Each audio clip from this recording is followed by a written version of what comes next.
Опозицијата, веројатно и јавноста, сериозно го забележува отсуството на македонскиот Борис Кидрич. Без него, без творецот на економскиот развој, без неговите долгорочни планови за индустриско самоуправување и на политички план, тешко се снаоѓа неговиот ментор.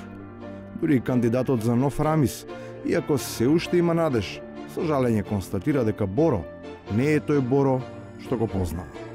Заев имаше историска шанса да биде Тито во Македонија, меѓутоа не го искористи тоа. Секоја шанса треба да се искористи. Ако Заев беше маршал, тогаш како врховен, се разбира и како командант на воздухопловните единици, сигурно ќе му пружеше таква можност на човекот кој тоа потајно го посакувал. А реално, е се снаоѓа таму каде што е сега и ако мисли, дека го допира небото. Ако не би бил политичар, што би бил? Пилот. Оние пак што иако се уште немаат крила, толку многу се имаат залетано што од контрола до залетање, навистина треба да ги повикаат да атерираат. Со своето однесување наместо да навестуваат обнова, тие на големо подсетуваат на преродбеничките 100 чекори, ама овој пат враќајќи се наназад во нивната најрудиментирана форма, со типично газење врз законите. Тука ли се? Вие сте? Галевски. Галевски? Работите во подрачник, Да, така? со овој пик може биле што. Така? Да. Вие? Јас сум Името како е се? Се запознавам. Да, добро. Кај ви е началникот? Тука. Кај да го видам? Се работи? Плачат земјоделци или нешто?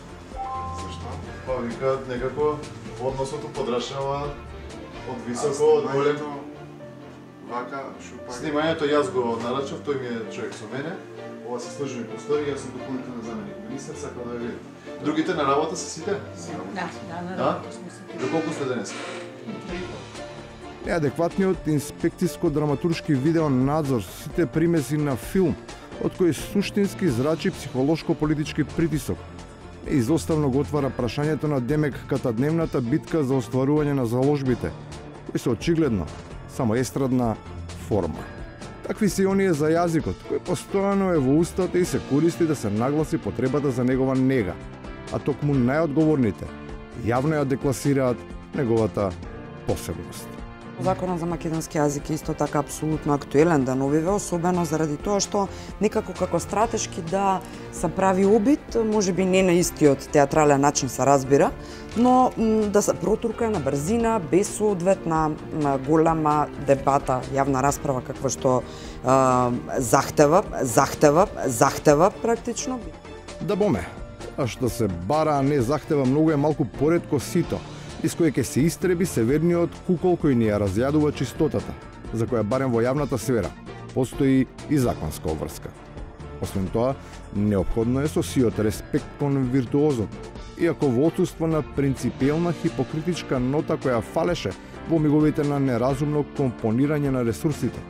Тоа и да бидат столбовите на кои ќе се крепи и минатото и сегашноста, но и иднината. Дека нашите политичари или квази политичари, или они што мислат дека се политичари вистински, или оние кои што се влијателни луѓе кои што покажуваат дека искрено сакаат културата и уметноста, треба да сватат еднаш за секогаш дека на културата и на образованието не смее да се штеди. И на крајот, за уште еден од белезите, за она што покрај музиката уме да запали. Со Вачи кажи дека ќе влезем во прва лига, тоа врзиш. Оди кажи, ајде председател на клубот, што знае? Од како значи? Тоа збора. Да го направи успех и да влезе во прва лига.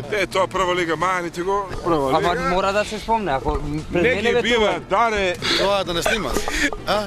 Реалноста не мора ни да биде снимена од тие добро позната. Никогаш нема да има прва лига, кога сите и понатаму се борат единствено за опстанок.